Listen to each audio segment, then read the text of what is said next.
They celebrated Christmas in Hungary. Then U.S. troops gave a shocking order. December 24, 1995, had arrived with an unusual calm over Szentkirályszabadja, a small Hungarian town situated in the hills just north of Lake Balaton. Snow had fallen steadily through the night, blanketing the town in a thick, pristine layer that muffled the usual sounds of early morning life. The streets were narrow and cobblestoned, winding between homes built decades ago, their red, tiled roofs heavy with frost.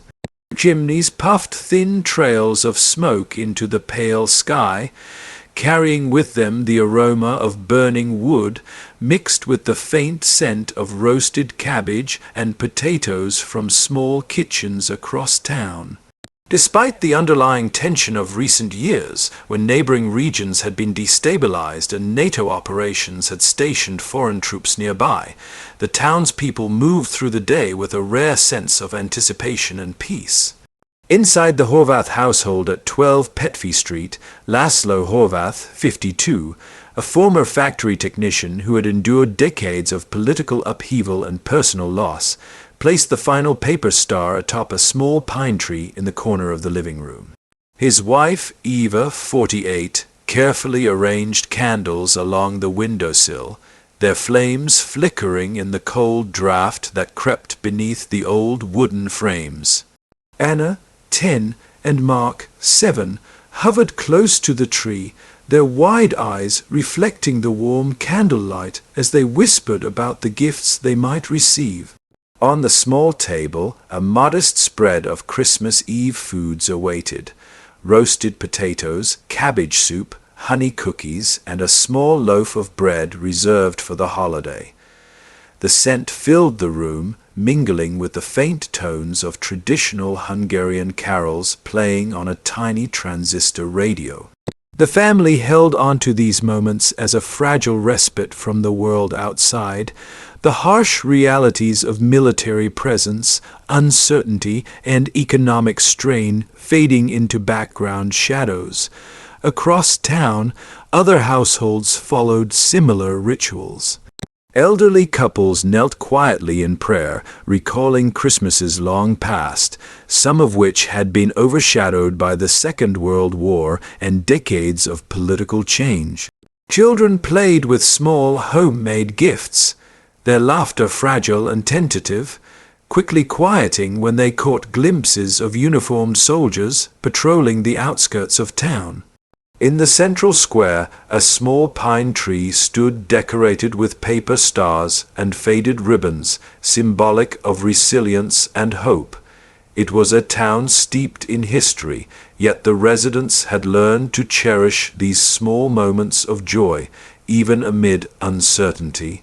Approximately 5 kilometers northeast, at Camp Eagle Forward Support Base U.S., Army units from the 1st Armored Division maintained security operations.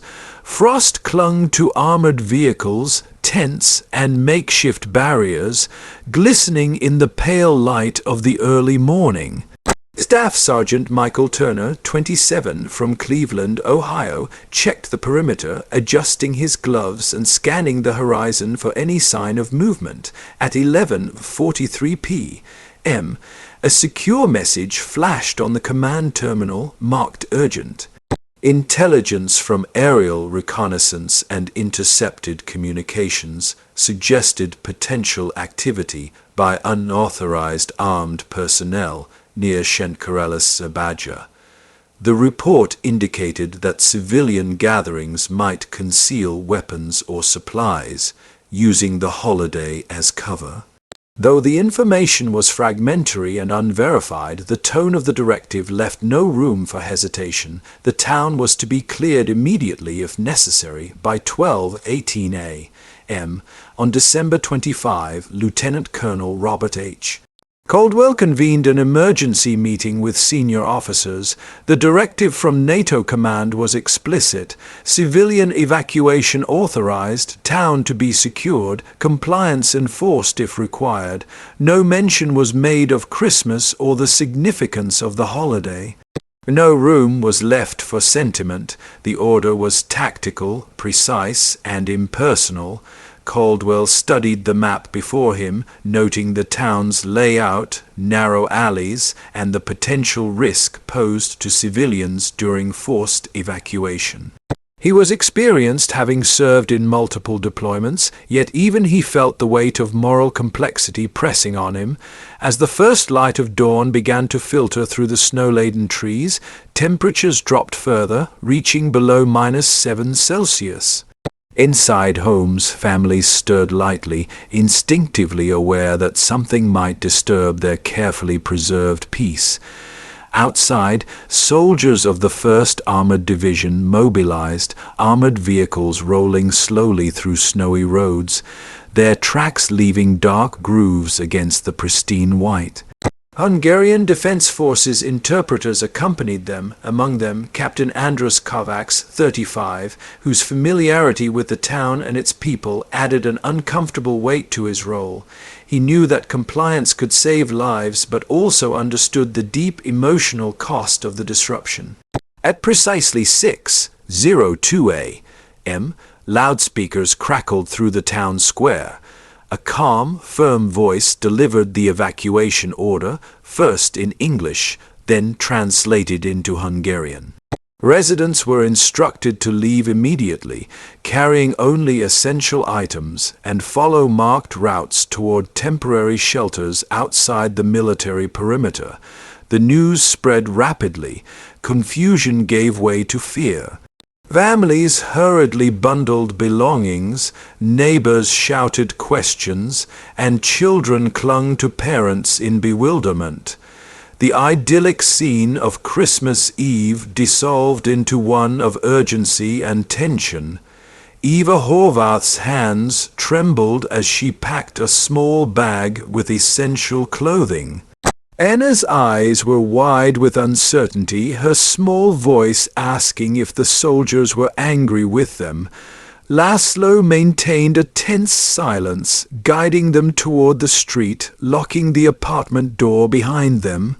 Down Petfi Street, elderly residents hesitated. 78-year-old Ilona Fekit refused to move, holding a small wooden crucifix. She declared she had survived World War Roman II and would not abandon her home now. Private First Class Daniel Ruiz, 22, stood before her, visibly unsettled. Captain Kovacs spoke softly, explaining the potential danger, until after several tense minutes, Ilona finally relented, emerging with her coat and a faded photograph of her late husband, pressing it tightly to her chest. By 9:40 a.m., Szentkirályszabadja was effectively empty. The streets, once bustling with children and neighbors exchanging greetings, were silent except for the soft crunch of snow under the boots of soldiers. Systematic searches began. Every home, storage facility, and basement was inspected. Christmas meals sat untouched, ornaments hung precariously, and gifts remained unopened under trees. Soldiers moved with discipline, but carried the invisible weight of the intimate human spaces they were intruding upon. Sergeant Turner straightened a fallen paper star on one Christmas tree, a gesture small but meaningful, before continuing his assigned patrol. Reports throughout the morning indicated no weapons or armed personnel. Intelligence had been flawed, likely misinterpretation or exaggeration of minor movements. Still, operations continued through the afternoon. Soldiers documented every building, checked every corner, maintained perimeter security, and ensured no civilians returned prematurely. The discipline of the operation contrasted starkly with the human suffering and disruption it caused. In temporary shelters outside Veszprém, families huddled together. Fluorescent lights illuminated the cold, temporary accommodations where volunteers distributed blankets, hot soup, and bread. Children whispered questions to their parents, unsure why the holiday had been disrupted.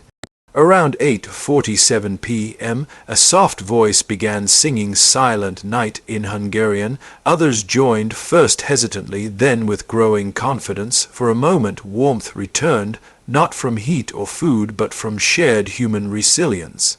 Soldiers wrote letters that night. Sergeant Turner did not describe operational details. He wrote about the snow-covered town, the paper star, the elderly woman's photograph, and the children's frightened faces. These small human memories lingered far longer than reports or tactical assessments. They were reminders that even in the most ordered military operations, human consequences remained profound. On December 27, civilians were permitted to return. They moved cautiously along the streets, scanning their homes for damage. Doors were broken, belongings disturbed, but most buildings remained intact. The Horváth family returned to find their tree still standing, melted candles pooling on the table.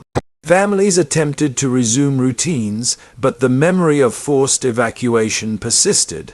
The town had survived structurally, yet psychologically it bore marks of the abrupt intrusion. Over the following years, the incident was remembered as the interrupted Christmas.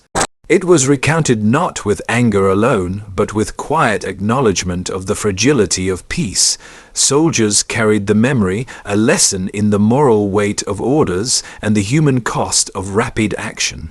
Children who had witnessed the morning grew older, yet remembered the snow, the paper stars, the hesitant songs, and the locked doors. Parents recalled the fear and confusion, balancing it with relief that their lives and homes had survived. December 25, 1995, remained a date etched in the town's collective memory. It was a story of endurance, the intersection of human tradition and military command, and the vulnerability of ordinary life when confronted by the sudden authority of forces larger than oneself. Christmas returned the following year and every year thereafter. Candles were lit, songs were sung, and small joys resumed. Yet no one forgot the day when celebration was abruptly replaced by orders, when peace was interrupted, and when the reality of the outside world intruded on the most intimate and sacred of human traditions.